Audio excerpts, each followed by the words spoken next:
As much as I love JRPGs, I'm not always in the mood to dedicate months of my life to beating an 8-hour game. Sometimes I just want something short and sweet that I can knock out pretty quick. This is especially true as I've gotten older, and I know a lot of others can relate. So with that said, for others that find themselves in a similar situation, I thought it'd be helpful to make a short list of short JRPGs that you can beat in about or under 20 hours. Depending on your playstyle, some of these may be just a hair longer than 20 hours, but regardless, they're pretty short games. Also, I'm not ranking these in any particular order, so just keep that in mind when watching this. Now, if you're interested in games like this, it's obvious you don't have a lot of time to waste, so without further ado, let's just jump into it. The first game on this list I want to mention is the original Sweekityn. In Sweekityn, you play as the leader of the Liberation Army, where your main goal is to stop the reign of the corrupt Scarlet Moon Empire. In order to accomplish this, you have to grow and expand your army by collecting what the game calls the 108 Stars of Destiny. This ranges from characters that actually join your battle party to characters that just support you, like by strengthening your weapons or selling you equipment at your castle, for example. Speaking of castles, in addition to building an army in this game, you also get to build a castle that only grows and offers more services the more Stars of Destiny you collect.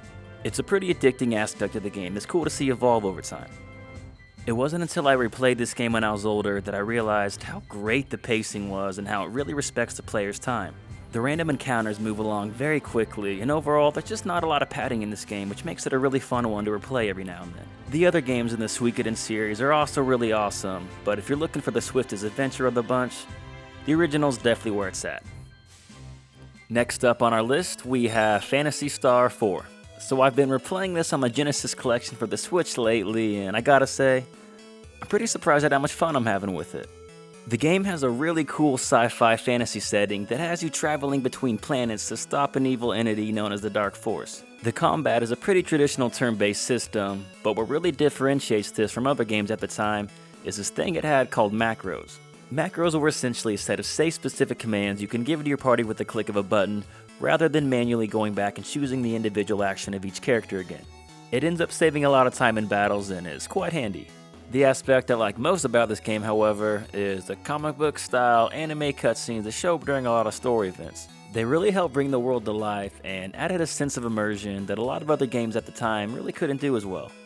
All in all, Phantasy Star 4 is a great total package that I feel gets a bit overlooked these days when compared to other JRPG juggernauts released at the same time, like Chrono Trigger and Final Fantasy VI. In my opinion, it really does stand right up there with them. The next game I want to mention is the new Trials of Mana remake. This is the newest game on this list, as I wanted to include some more modern ones so people wouldn't watch this and just think I'm some old boomer who won't shut up about games from the 90s and shit. To be fair, I guess it technically is a remake of a game from the 90s, that's probably why I like it so much. It's just got a lot of that 90s charm, you know? This is a full 3D reimagining of Seiken Densetsu 3, which was a Secret of Mana sequel never released in the US until just last year. It's a really fun action RPG that allows for tons of replayability. There are 6 total playable characters, but you can only choose 3 on any given playthrough, therefore incentivizing multiple playthroughs to try out different character combinations. The story changes quite a bit based on what characters you have, so it is worth it. Because this game encourages multiple playthroughs, the main story is a tightly knit adventure, which makes it a perfect addition to this list. The fourth game on this list is Super Mario RPG Legend of the Seven Stars, otherwise known as the legendary love child of Prime Squaresoft and Nintendo. As good as the Paper Mario series is, in my opinion, this is hands down the greatest RPG based on the Mario universe to ever come out. I mean, the game just oozes charm out of every facet. It genuinely puts me in a good mood whenever I see it. I really love how they added a lot of new and original characters to the Mario universe, as they gave us some fan favorites such as Geno and, to a lesser extent, Mallow, for example. The gameplay is primarily a turn-based system incorporating timed button attacks, but it also infuses some typical Mario platforming elements to keep things from getting repetitive. When it comes down to it, Super Mario RPG is just a hell of a fun time and a blast to play, whether it was back in the day or right now. It's aged damn well. Next up, we have Star Ocean First Departure. This is another game that was originally released in Japan only, before being remastered for the PSP a while back and later ported to the PS4 and Switch. Similar to Trials of Mana, Star Ocean features a variety of playable characters where you can only get specific ones on each playthrough, encouraging a lot of replayability. Outside of a more action-based battle system, First Departure is your classic traditional JRPG through and through, with dungeons to explore, towns to visit, new weapons to buy, skills to unlock, the list goes on. Even though I don't think this game is quite the masterpiece as the second one in the series is, it's still a really good time. If you're looking for a short, fun adventure with a lot of mainstays of the JRPG genre, this game definitely scratches a lot of those itches. Next on the list, we have the original Shining Force. This is the only strategy RPG on the list, mainly because usually those types of games just aren't that short. This one's an exception though. You can either play this on the original Genesis or on the Genesis Collection, which is released on the Switch and basically every other console ever. There's also a remake that came out for the Game Boy Advance a while back, and that one's pretty good too. It's just a little different in some aspects, but still a good game. Anyway, this game is one of the OGs of strategy RPGs and helps set the mold for the genre along with series like Fire Emblem and Langrisser. In my opinion though, Shining Force is just more easily accessible than those, with less complex systems but still all the fun. Most strategy RPGs are just a series of battles and visiting shops by clicking on points on the map, but what I really love about Shining Force is you actually get to traverse the world, explore towns, and recruit allies, much like a traditional JRPG. It makes it feel much more immersive than its peers, and really helps the unique blend of gameplay and exploration stand the test of time. Coming in next, we have South Park: The Stick of Truth. Okay, so this is probably the black sheep of the list, considering it was made in the West, so technically it's not a JRPG, and the art style is, well, it's South Park. Say no more, fam.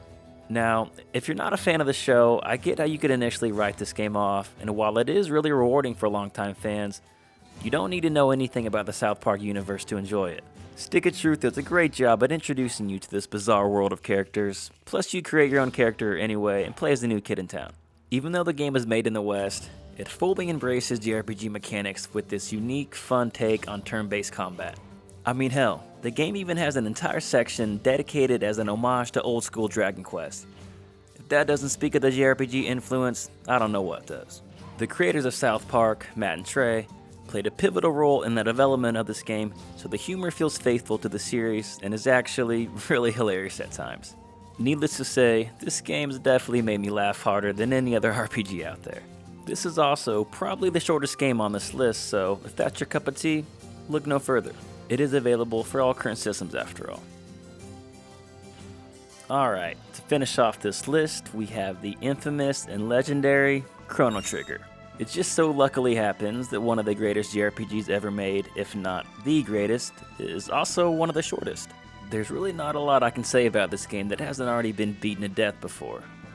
A memorable cast of characters, engaging story, incredible music, fun gameplay, expressive sprite animations that add personality, fulfilling optional side content that actually adds to the story. Chrono Trigger truly is a masterpiece. In many people's eyes, it's the greatest JRPG ever made, and I think its fantastic pacing plays a big part in that. There are no wasted moments or padding of any kind really, so it makes this 20-hour journey feel like a grander and more complete adventure than games that are 3 times as long. It's a perfect example of quality reigning supreme over quantity and why people will keep coming back to replay this timeless classic forever.